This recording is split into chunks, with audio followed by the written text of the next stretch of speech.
नमस्कार दोस्तों, कैसे हैं आप सब। आई होप आप सभी सही होंगे। तो समकालीन भारत एवं विश्व पाठों की श्रृंखला में जो कि एनसीईआरटी हिस्ट्री के इम्पोर्टेंट पाठों से जो क्वेश्चन हैं महत्वपूर्ण वह चल रहे हैं। तो आज इसका तीसरा चैप्टर है नाथसीवाद और हिटलर का उदय। तो इन सब के इम्पोर्टेंट क्वेश्चनों को देखेंगे जो कि आपके एसएस नॉलेज चैनल पे दिए हुए हैं। तो कृपया इस चैनल को सब्सक्राइब करें एंड अपने फ्रेंड्स एवं अन्य जो महत्वपूर्ण जो लोग हैं आपके उनको शेयर कर सकते हैं। धन्यवाद। तो आइए चलते हैं। हिटलर के विचार किन दार्शनिक विचारों पर आधारित थे। तो हिटलर एक जो शासक था तो उसके विचार जो थे चार्ल्स डार्विन और हर्बर्ट स्पेंसर इसके विचारों पर आधारित थे। नेक्स्ट क्वेश्चन है 30 जनवरी 1933 को जर्मनी के किस राष्ट्रपति ने हिटलर को चांसलर का पदभार संभालने का न्योता दिया था। तो यह राष्ट्रपति था हिंडनबर्ग ने 30 जनवरी 1933 को जर्मनी के राष्ट्रपति हिटलर जो कि जर्मनी का यह राष्ट्रपति था हिंडनबर्ग, इसने हिटलर को चांसलर का पद भार संभालने का न्योता दिया था। नेक्स्ट क्वेश्चन है नात्सी शासन में कुल कितने किस्म के लोगों को अपने दमन का निशाना बनाया। तो इसमें 52 किस्म के लोग थे। जहाँ पर नात्सी शासन था वहाँ पर ऐसे 52 किस्म के लोगों को अपने दमन का निशाना बनाया था। किन्होंने? नात्सी लोगों ने। नेक्स्ट क्वेश्चन है द्वितीय विश्व युद्ध में हिटलर ने सबसे बड़ी भूल क्या की। तो सोवियत संघ पर हमला करना हिटलर की ऐतिहासिक बेवकूफ़ी मानी जाती है।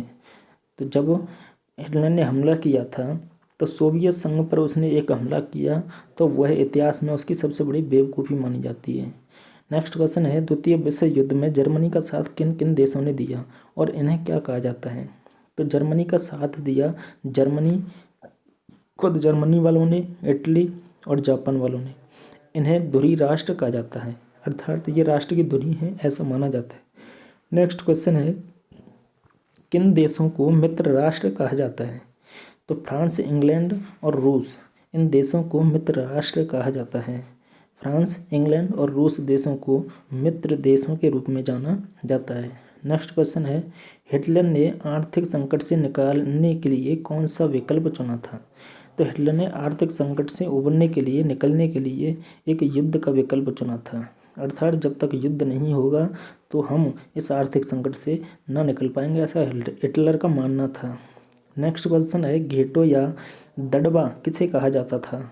तो यहूदी बाकी समाज से अलग बस्तियों में रहते थे। यहूदियों को ही घेटो या दड़बा कहा जाता था क्योंकि उनके ये अलग रहने के कारण उन्हें ऐसा कहा जाता था, घेटो या दड़बा। नेक्स्ट क्वेश्चन है नवंबर का अपराधी कहकर किसे बुलाया जाता था। तो वाइमर गणराज्य के समर्थकों को नवंबर का अपराधी कहकर बुलाया जाता था। नेक्स्ट क्वेश्चन है नाथसीवाद क्या है। तो नाथसीवाद जो है एक महत्वपूर्ण व्यवस्था है और विचारों की पूरी संरचना का नाम है। किसका? विचारों की पूरी संरचना और एक संपूर्ण व्यवस्था जिसको नाथसीवाद कहते हैं, जिसका जनक हिटलर को माना जाता है। नाथसीवाद का जनक हिटलर। जर्मन साम्राज्य में यह एक विचारधारा की तरह फैल गई थी जो खास तरह की मूल्य मान्यताओं, एक खास तरह के व्यवहार से संबंधित था। नाथसियों का विश्व दृष्टिकोण क्या था। नेक्स्ट क्वेश्चन बनता है नाथसियों का विश्व के प्रति दृष्टिकोण जो था वह कैसा था, क्या था। तो सभी समाज का जर्मन साम्राज्य में बराबरी का हक नहीं था। वे नस्लीय आधार पर या तो बेहतर थे या कमतर थे। उनका मानना था कि जर्मन आर्य सबसे उच्च कोटि की नस्ल है और इसे ही जीने का हक है, बाकी किसी को भी जीने का हक नहीं है और इन्हें मौत की घाट उतार दिया जाए। ऐसा नाथसियों का दृष्टिकोण था विश्व के लेकर के। दूसरी जो बात थी, उनकी दूसरी दृष्टिकोण जीवन परिधि की भू राजनीतिक अवधारणा से संबंधित था। उनका मानना था कि अपने लोगों को बसाने के लिए ज़्यादा से ज़्यादा इलाकों पर कब्जा करना जरूरी है।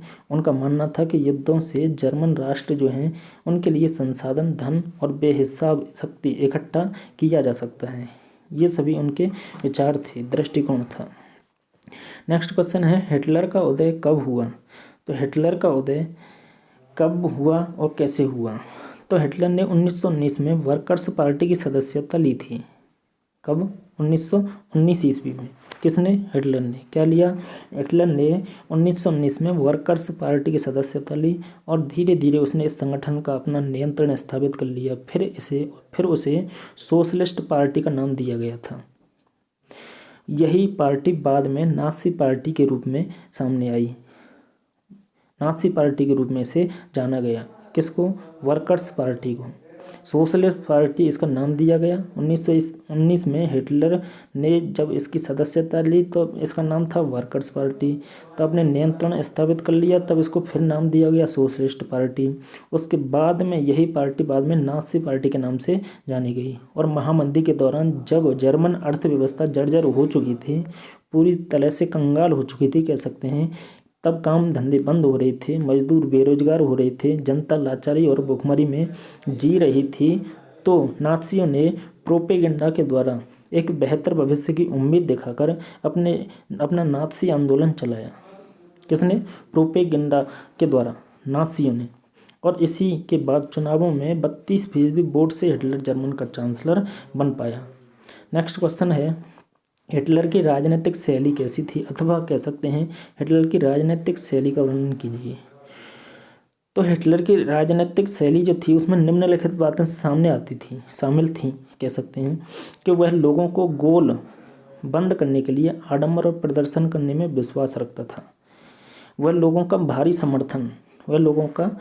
समर्थन दर्शाने और लोगों में परस्पर एकता की भावना पैदा करने के लिए बड़े बड़े रैलियां और सभाएं करता था। कौन? हिटलर। तीसरा है, स्वास्तिक छपे लाल झंडे नाज़ी सैल्यूट का प्रयोग किया करता था और भाषण खास अंदाज में दिया करता था। भाषणों के बाद तालियों भी खास अंदाज में नाज़ी लोग जो थे वे बजाया करते थे। क्या? तालियां। चौथा जो है, क्योंकि उस समय जर्मनी भीषण आर्थिक और राजनीतिक संकट से गुजर रहा था, तो इसलिए वह खुद को मसीहा या रक्षक के रूप में पेश कर रहा था, जैसे जनता को इस तबाही से उबरने के लिए अवतार लिया हो। किसने? उसी हिटलर ने। तो नेक्स्ट है क्वेश्चन, द्वितीय विश्व युद्ध का अंत कैसे हुआ? तो द्वितीय विश्व युद्ध में अमेरिका जब कूद पड़ा था तो धुरी राष्ट्रों को घुटने टेकने पड़े थे और इसके साथ ही हिटलर की पराजय भी हुई थी। और जापान के जो हिरोशिमा और नागासाकी 2 शहर जो थे, अमेरिका के बम गिराने के साथ द्वितीय विश्व युद्ध का तब अंत हो गया था।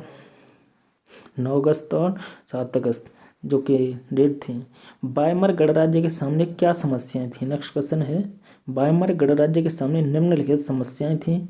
नंबर 1, युद्ध में पराजय और राष्ट्रीय अपमान और हट जाने के लिए किसी को दोषी ठहराया गया। गणराज्य के समर्थकों को नवंबर का अपराधी कहकर उनका मजाक उड़ाया जाता था।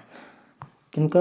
वहाँ के लोगों को। वायमर गणराज्य के सामने की जो समस्या आई थी उनको क्या कहा जाता था? नवंबर का अपराधी कहकर उनका मजाक उड़ाया जाता था। दूसरी जो बात थी, रूस की बोल्शेविक क्रांति की तरह ही जर्मनी में स्पार्टकिस्ट लीग द्वारा विद्रोह की योजना बनाई गई। उसे वायमर गणराज्य ने विफल तो कर दिया, परंतु जर्मनी के साम्यवादी और समाजवादी एक दूसरे के कट्टर दुश्मन बन गए थे उस समय। तीसरा था, प्रथम विश्व युद्ध के बाद जब कर्ज और हर्जाना चुकाने से मना कर दिया गया तो फ्रांस ने उसे बहुत से जो आर्थिक क्षेत्र थे वहाँ के, उन पर कब्जा कर लिया था। चौथा है, 1923 में इस गणराज्य को आर्थिक संकट इस कदर झेलने पड़े कि उनकी मुद्रा की जो कीमत थी अंतर्राष्ट्रीय बाजार में काफ़ी कम हो गई और कर्ज और महंगाई मुद्रास्फीति अर्थात काफ़ी बढ़ गई थी, जिससे निपटने के लिए उसे अमेरिका से आर्थिक मदद के कर्ज के रूप में लेनी पड़ी थी। नेक्स्ट क्वेश्चन है, वायमर गणराज्य के सामने क्या समस्याएं थीं? वाइमर गणराज्य के सामने नंबर 1 समस्या थी कि युद्ध में पराजय और राष्ट्रीय अपमान और हट जाने के लिए इसी को दोषी ठहराया जाए। गणराज्य समर्थकों को नवंबर का अपराधी कहकर उनका मजाक उड़ाया जाता था। दूसरी जो बात थी, बोल्शेविक की क्रांति जो थी रूस की, उसी की तरह ही जर्मनी में स्पार्टकिस्ट लीग द्वारा विद्रोह की योजना बनाई गई। इसे वाइमर गणराज्य ने विफल तो कर दिया, परंतु जर्मनी के साम्यवादी और समाजवादी एक दूसरे के कट्टर दुश्मन बन गए थे। नेक्स्ट है, प्रथम विश्व युद्ध के बाद जब कर्ज और हर्जाना चुकाने से मना कर दिया गया तो फ्रांस ने उसे बहुत से आर्थिक क्षेत्रों पर कब्जा कर लिया था। तीसरा है, 1923 में इस गणराज्य को आर्थिक संकट इस कदर झेलने पड़े कि उसे उसकी मुद्रा की कीमत थी अंतर्राष्ट्रीय बाजार में काफ़ी कम हो गई और कर्ज और महंगाई मुद्रास्फीति काफ़ी बढ़ गई थी, जिससे निपटने के लिए उसे अमेरिका से आर्थिक जो मदद थी, आर्थिक कर्ज था, वह लेना पड़ा था। नेक्स्ट क्वेश्चन है, इसके बारे में चर्चा कीजिए कि 1930 तक आते आते जर्मनी में नात्सीवाद को लोकप्रियता क्यों मिलने लगी। तो 1929 के बाद बैंक दिवालिया हो चुके थे, है ना, और वहाँ के जो काम धंधे बंद होते जा रहे थे, मजदूर जो थे बेरोजगार हो गए थे और मध्य वर्ग को लाचारी और भुखमरी का डर सता रहा था उस समय। कब? 1930 के आते आते। नासी प्रोपेगेंडा में लोगों को एक बेहतर भविष्य की उम्मीद दिखाई देती थी और धीरे धीरे नासीवाद एक जन आंदोलन का रूप ले लेता है। तब क्या हुआ?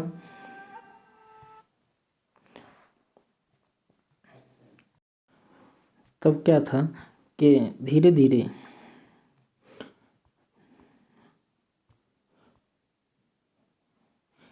नेक्स्ट क्वेश्चन है, वाइमर गणराज्य के सामने क्या समस्याएं थीं। तो ये सभी हम पढ़ चुके हैं।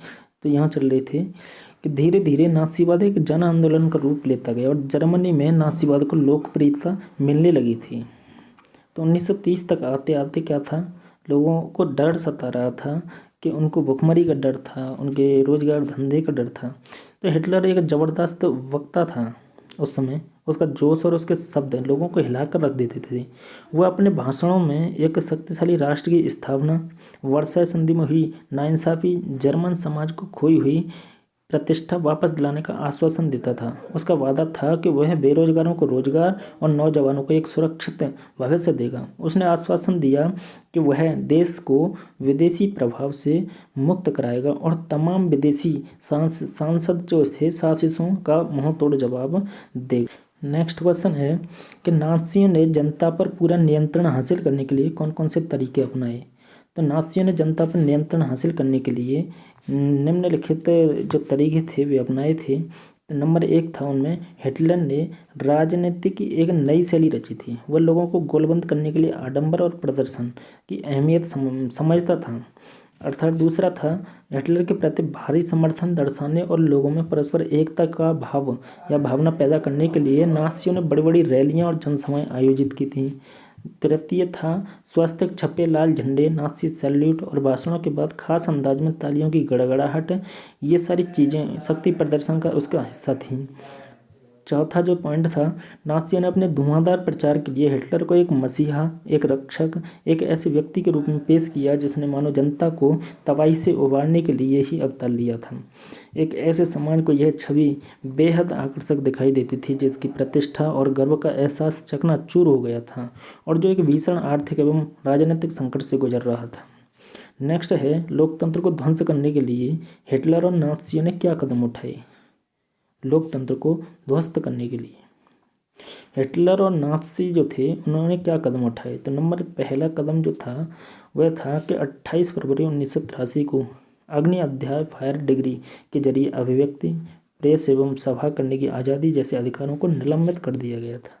दूसरा था उनके द्वारा उठाया गया कदम कि कम्युनिस्टों का बर्बरतापूर्वक दमन किया गया और उनकी हत्याएं करवाई गईं। तीसरा था, सभी राजनीतिक विरोधियों और गैर नाज़ियों की हत्याएं की गईं और उन्हें यातना गृह भेज दिया जाता था। चौथा पॉइंट जो था कि नाज़ी पार्टी और उसके संगठनों के अतिरिक्त सभी पार्टियों पर प्रतिबंध लगा दिया गया था। पांचवा पॉइंट था, उनका जो कदम था वह उठाया गया था कि समाज पर निगरानी और नियंत्रण के लिए विशेष निगरानी और सुरक्षा दस्ते गठित किए गए। नेक्स्ट क्वेश्चन है, जर्मनी में आए 1923 के आर्थिक संकट क्या था, किस प्रकार से आया, उसका क्या प्रभाव पड़ा। तो इसका पहला पॉइंट जो था, प्रथम विश्व युद्ध कर्ज लेकर लड़ा गया था। प्रथम विश्व युद्ध कर्ज लेकर लड़ा गया। दूसरा था, जर्मनी को हर जाना भी स्वर्ण मुद्रा, जर्मनी को हर जाने के रूप में स्वर्ण मुद्रा देनी पड़ी थी। तीसरा पॉइंट था कि बड़ी मात्रा में कागजी मुद्रा छापने से जर्मनी में अति मुद्रास्फीति आई और वहाँ की जो मुद्रा मार्क की कीमत थी वह गिर गई थी काफ़ी। चौथा जो कदम था या महत्वपूर्ण बिंदु था कि महंगाई बहुत बढ़ गई थी इसे, और इस आर्थिक संकट से उबरने के लिए उसे अमेरिका से शर्तों पर आर्थिक सहायता लेनी पड़ी थी। नेक्स्ट पॉइंट जो था, जर्मनी का कर्जा और हर्जाना ना नेक्स्ट है, जर्मनी को हर्जाना भी स्वर्ण मुद्रा में देना पड़ा। बड़ी मात्रा में कागजी मुद्रा छापने से जर्मनी में अतिमुद्रास्फीति आ गई, वहाँ की मुद्रा मार्क की कीमत गिर गई, महंगाई बहुत बढ़ गई। इस आर्थिक संकट से उबरने के लिए उसे अमेरिका से शर्तों पर आर्थिक सहायता लेनी पड़ी। जर्मनी का कर्ज और हर्जाना ना चुकाए जाने पर फ्रांसीसियों ने जर्मनी के प्रमुख औद्योगिक इलाके पर कब्जा कर लिया और उसके कोयले के भंडार क्षेत्र पर भी कब्जा कर लिया। नेक्स्ट है क्वेश्चन, जर्मनी में वाइमर गणराज्य की स्थापना के क्या कारण थे। वाइमर गणराज्य की विशेषताओं का वर्णन कीजिए। तो प्रथम विश्व युद्ध में अंग्रेज जर्मनी के पराजय और सम्राट के त्यागपत्र के पश्चात वहाँ की संसदीय पार्टियों ने एक नई राजनीतिक व्यवस्था की स्थापना की और यही वाइमर गणराज्य था, जो कि यह एक संघीय और लोकतांत्रिक गणराज्य था जिसका एक लोकतांत्रिक संविधान भी था। दूसरा, इसमें प्रतिनिधियों के चुनाव के लिए औरत सहित सभी वयस्क नागरिकों को समान और सार्वभौमिक मताधिकार प्राप्त था। तीसरा, इसमें आनुपातिक चुनाव प्रणाली की व्यवस्था भी थी, आनुपातिक जो चुनाव प्रणाली थी उसकी व्यवस्था भी थी। चौथा, धारा 48 के अंतर्गत राष्ट्रपति को आपातकाल लागू करने, नागरिक अधिकार रद्द करने और अध्यादेश जारी करने का अधिकार भी था। नेक्स्ट क्वेश्चन है, नाज़ी जर्मनी में बच्चों और युवाओं के प्रति अपनाई गई नीति का वर्णन कीजिए। तो नाज़ी जर्मनी में बच्चों और युवाओं के प्रति जो नीति अपनाई गई उसमें नंबर 1 पॉइंट था क्या,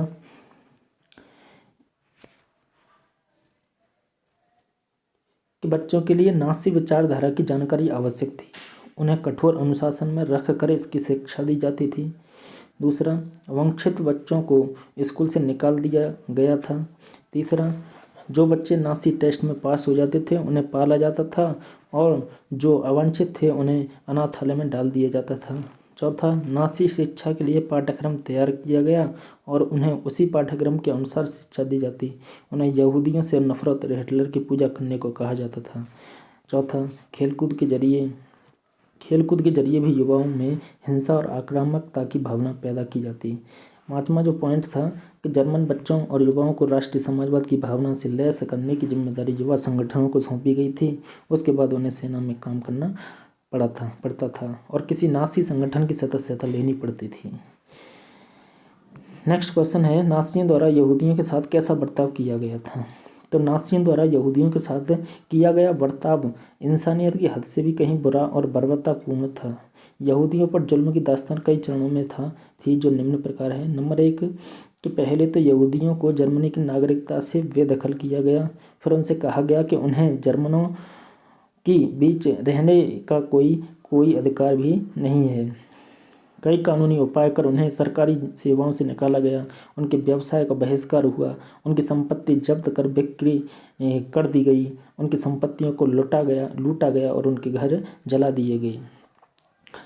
किनके द्वारा? नाज़ियों द्वारा। दूसरा जो पॉइंट था, सितंबर 1941 यहूदियों को हुक्म दिया गया कि वह डेविड का पीला सितारा अपने छाती पर लगाकर रखेंगे और उनके पासपोर्ट, तमाम कानूनी दस्तावेजों और घरों से बाहर भी यह पहचान चिन्ह छुपा दिया गया और उन्हें घेटों बस्तियों में कष्टपूर्ण और दरिद्रता की स्थिति में रखा जाता था। तीसरा है, समूचे यूरोप के यहूदी मकानों, यातना गृहों और घेटों बस्तियों में रहने वाले यहूदियों को मालगाड़ियों में भर कर मौत के कारखानों में लाया जाने लगा और उनसे गैस चैम्बरों में झोंक दिया जाता था। तो ऐसा उन पर अत्याचार होता था। नेक्स्ट क्वेश्चन है, हिटलर के विचार किन दार्शनिकों के विचारों पर आधारित थे? तो चार्ल्स डार्विन और हर्बर्ट स्पेंसर। तो इन सभी क्वेश्चनों को जो रिपीट क्वेश्चन हैं जो कि हम पढ़ चुके हैं, सो आई होप कि आप सभी लोग समझ गए होंगे। और कृपया इस चैनल को सब्सक्राइब करें, और अगर समझ में आ रहा हो, नहीं समझ में आ रहा हो तो कोई भी कमेंट करें। सो धन्यवाद।